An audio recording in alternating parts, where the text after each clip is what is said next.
Much. और भोजपुरिया मिर्ची को जितने भी लोग देख रहे हैं सबको मेरा नमस्कार, प्रणाम, आदाब, सत श्री अकाल, सलाम। और कैसे हैं आप? हम तो अच्छे हैं। हम भी बहुत अच्छे हैं। काफ़ी दिनों बाद हमारी मुलाकात हुई है। जैसा कि हमारा चैनल है भोजपुरिया मिर्ची, तो हम कुछ तीखा सवाल पूछेंगे। आप तैयार हैं? जी ज़रूर। सबसे पहले तो आपके गाने काफ़ी अच्छा चल रहे हैं। अपने लवर को धोखा दो, मुझे भी डार्लिंग मौका दो। तो आप जरा एक दो लाइन सुना देंगे, फिर आगे हम लोग सवाल करेंगे। कि रोज मेरे गली में स्टाइल झाड़ते हो, मुझे सीटी बजा के क्यों लाइन मारते हो। ता कोई और है मेरा परपोज ना अनोखा दो, ता अपने लभर को धोखा दो, अब मुझे भी डार्लिंग मौका दो। बहुत बढ़िया, काफ़ी ज़बरदस्त गाना है, मेरा फेवरेट है। लेकिन मेरा पहला क्वेश्चन है इस गाने से ही, क्या चांद जी ने कभी किसी को ऐसा कहा है? नहीं नहीं नहीं, ऐसा कुछ नहीं कहा। बस ये गाने के माध्यम से वो भी मजाक है और लोगों को एंटरटेन के लिए है कि लोग आज के समय में इतना डिप्रेस्ड है, इतने लोग बिजी हो गए कि उनको थोड़ा सा खुशी देने की कोशिश की है। बहुत, और लोग खुश भी हैं और बड़ी अच्छे से इस गाने पे रील बन रहा है और 1 मिलियन कंप्लीट हो गया। बहुत बहुत शुभकामनाएं आपको। लेकिन मैं ये कहना चाहूँगा चांद जी कि आपके जो गाने हैं वो भोजपुरी ट्रेंड से काफ़ी अलग हैं। चाहे वो सीला हो का हो, पटना से पैजेब आपने किया, आपने ये अपने लवर को धोखा दो, या अभी जयमाला वाला गाना बज रहा है। आपके हर गाने में एक अलग ट्यूनिंग, एक अलग वर्ड का जो समायोजन है वो काफ़ी अच्छा होता है। तो आपने मन बना लिया है कि कुछ अलग ट्रेंड सेट करेंगे और हम ट्रेंड पे रहेंगे, हम वायरल होते रहेंगे। रील्स पे सबसे ज़्यादा आप ही का गाना आजकल बज रहा है। दरअसल सबसे पहली बात है कि मुझे जैसा लग रहा है कि पब्लिक को कहीं ना कहीं अच्छे गाने सुनने का अब दिल करता है। और आप तो जानते हैं कि मैं अश्लील से बहुत कोसों दूर रहता हूँ और जो भी लाता हूँ यूनिक लाता हूँ, अलग चीज़ें। मेरी गाने ऐसा नहीं कि महीने में 4 गाने, 5 गाने, 8 गाने ऐसा आ रहा है, ऐसा नहीं है।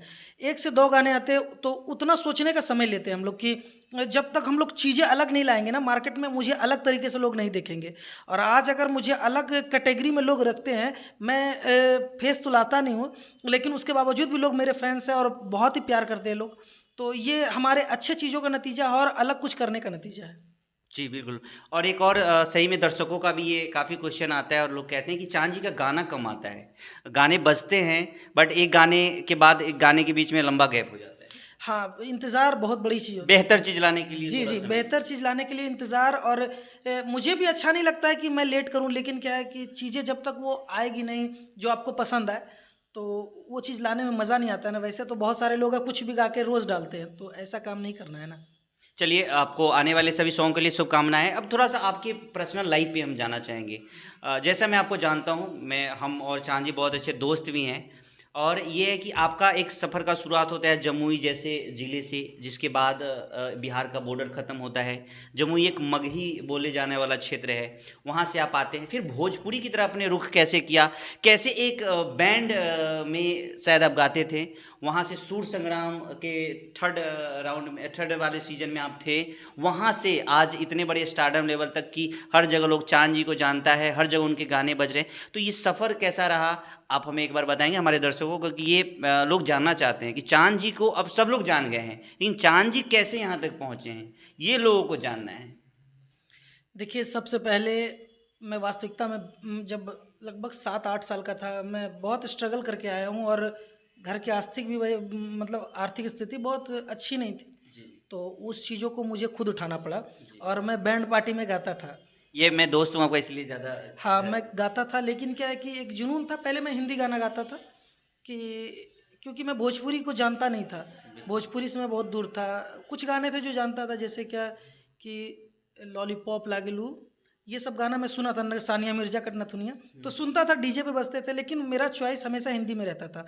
पर मुझे लोग कहते थे कि तुम इसमें भाग क्यों नहीं लेते हो, जैसे कि कोई रियलिटी शो हो गया। तो मैं जानता था कि मैं सीखा हुआ नहीं हूँ बंदा, मैं तो बिना सीखा हूँ।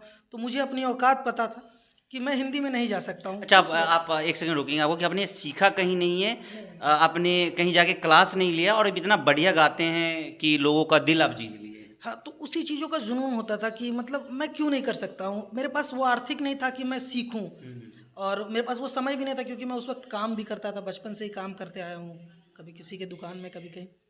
तो बहुत सारे स्ट्रगल को देखते हुए घर को भी चलाना रहता था। तो बहुत सारा चीज़ों को पार करते हुए मैंने एक कोई अब याद नहीं आ रहा है, लेकिन कोई तो होंगे जो कि हमारे लाइफ को चेंज करने का एक जरिया बताए थे, जो कि बोले रियलिटी शो में जाओ। और 2011 में मैंने एक रियलिटी शो टीवी पे देखा था। मैं सैलून की दुकान में खड़ा था, देखा कि मैंने पूछा ये क्या है, बताया कि ये सारेगामापा। मैं जानता था कि वो एक रियलिटी शो है।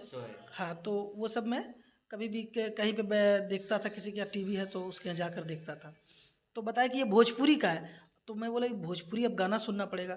तो भोजपुरी गाना सुनने का मैंने बहुत सारे गाने, उस वक्त पवन सिंह जी के बहुत सारे कलेक्शन आते थे।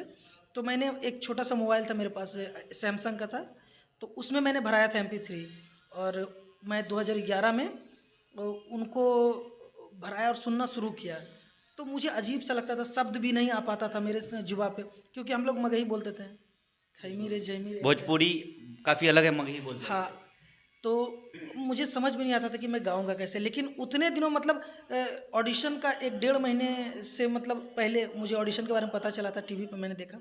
और जब पता चला तो मैंने उसका प्रैक्टिस करना शुरू कर दिया।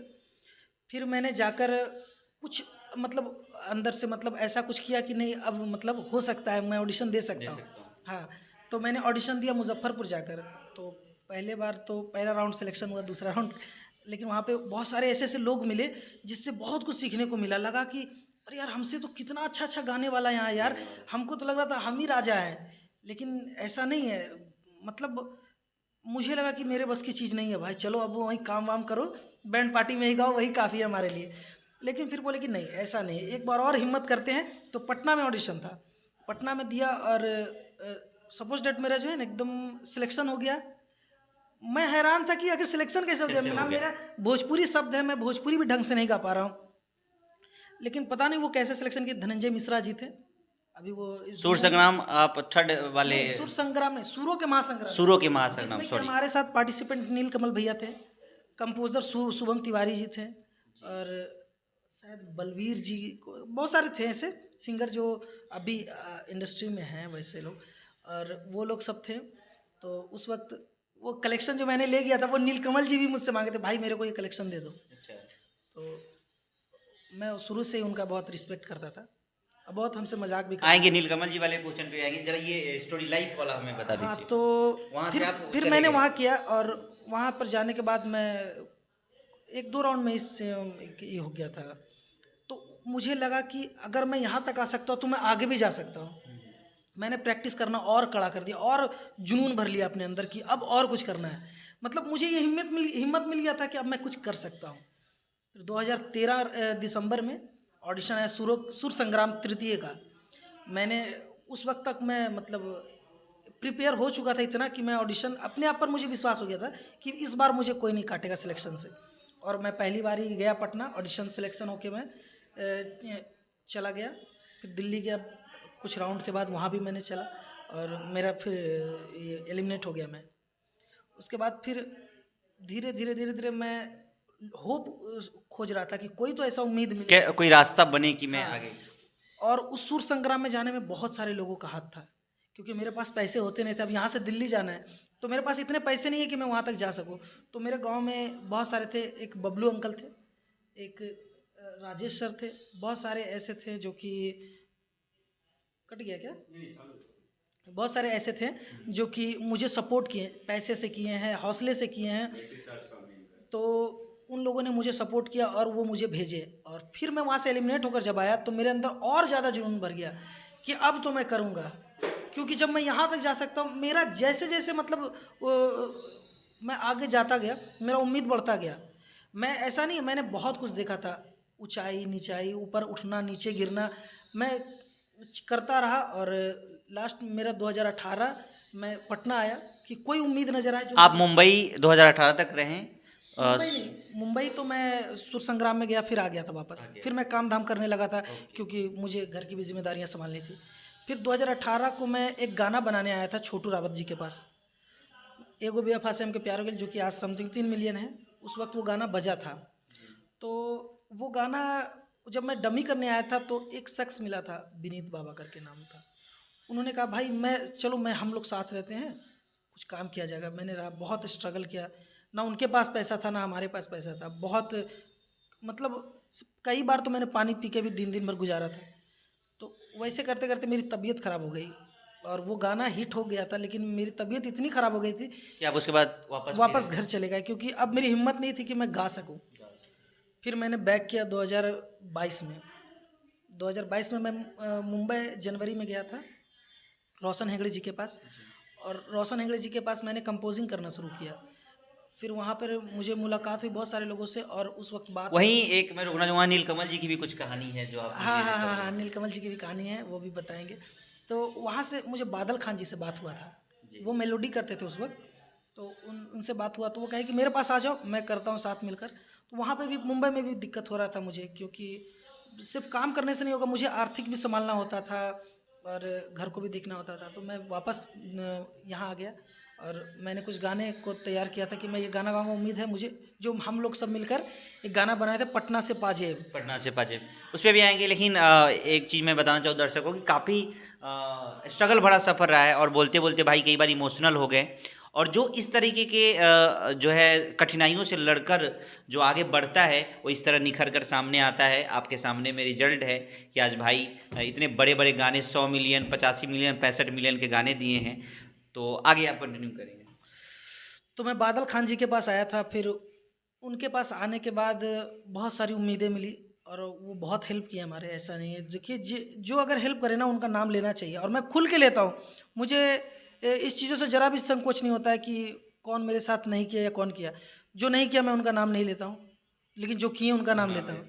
आपने बबलू जी और राजेश सर के बारे में बताया, जो कि वो जब ये वीडियो देखेंगे तो उनको बहुत अच्छा लगेगा कि मैंने थोड़ा भी अगर कुछ किया है आपके स्ट्रगल में, तो आज आप उनको क्रेडिट दे रहे हैं या उनका नाम ले रहे हैं, तो ये भी बहुत बड़ी बात है। फिर बादल खान जी के पास से फिर मेरा भगवान बचाए तीनों से आया था, जी, जो कि भगवान बचाए तीनों से। जी, मैं बताना चाहूँगा, एक मिनट आपको रोकेंगे, कि भगवान बचाए तीनों से एक ऐसा गाना था जिसके बाद मार्केट में लोग चांद जी को जानने लगे थे कि चांद जी सिंगर हैं। वहीं से मेरा मतलब करियर का मतलब एक अलग रुख मोड़ लिया था। और तो आप एक मिनट एक सुना दीजिए, 2 लाइन, जरा लोग सुने ही हैं बट एक बार सुना दीजिए। कि बानी फसल मुसीबत के जाल में, हब कौरी कैसन हाल में, दारा रा रा रा रा रा रा रा रा तीनों से हसीनों से, तब भगवान बचाए तीनों से, पुलिस वकील हसीनों से। गाने बहुत दिन हो गए, थोड़ा शब्द भूल गया था। और ये गाना ऐसा रहा, उसके बाद चांद जी मार्केट में आ गए और शायद पीछे नहीं गए हैं। फिर भी स्ट्रगल में कर रहा था क्योंकि कर रहा पैसे नहीं आ रहे थे, लोग मेरा चेहरा देखे नहीं थे। देखिए, तो लोग ये जान रहे थे कि मनी मिराज जी ही गाते हैं, तो मुझे कुछ वैसा प्रोजेक्ट आ नहीं रहा था और मैं उस वक्त भी लाचार था।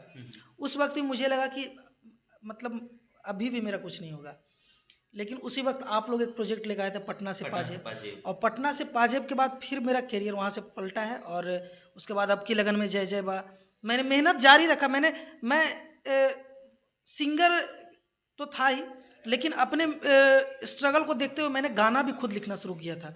उसके बाद मैंने आप बहुत अच्छा कंपोज भी करते हैं। मैं आपके साथ रहा हूँ तो मुझे पता है कि चांद जी लगभग अपने गाने का, क्या सभी गानों का कंपोजिशन खुद करते हैं, और इवन बड़े बड़े गानों का कंपोजिशन किए हैं। यहाँ एक स्टोरी है नीलकमल जी, क्या आप बताना चाहे तो आप बता सकते हैं। हाँ, मैंने गाना लिखा है और जिसमें नीलकमल जी गाए हैं। अभी वो गाना आया नहीं, आएगा जल्द। और एक गाना नीलकमल जी का आया था कि जुदाई तेरी जान ले गई, उसमें मैंने एक छोटा सा आलाप भी लिया है। वो गाना वायरल हुआ था और लोगों ने उस आलाप को भी अप्रिशिएट किया था, और बहुत सारे लोगों को जो आपकी आवाज़ को सुनते हैं, जानते हैं, उन्हें पता था कि ये आलाप जो है वो चांद जी का है, क्योंकि आपने पटना से पाजेब में भी जो लगाया था, तो वहाँ से और देखिए नीलकमल जी के साथ compete करने से लेकर आज उनके पैरेलल में चल रहे हैं चांद जी, तो बहुत खुशी होती है। ऐसे दोस्त हमारे मित्र हैं, ऐसे भोजपुरी में सिंगर हैं जो काफ़ी मेहनत कर आगे बढ़ रहे हैं। तो हाँ, जरा वो पटना से पाजेब वाला एक बार सुना दीजिए और उसकी कहानी क्या है कुछ बता दीजिए, उसके आगे क्या हुआ फिर। हाँ, तो पटना से पाजेब के बाद फिर मैंने उस वक्त भी मतलब मुझे लगा कि क्या है, मुझे कुछ समझ में नहीं आ रहा था, क्योंकि मैं इतना बढ़िया बढ़िया गाना दे रहा था लेकिन कोई होप नज़र नहीं आ रहा था। फिर मुझे अब की लगन में जय जय बा मिला और वहाँ से कुछ पेमेंट आना शुरू हो गया।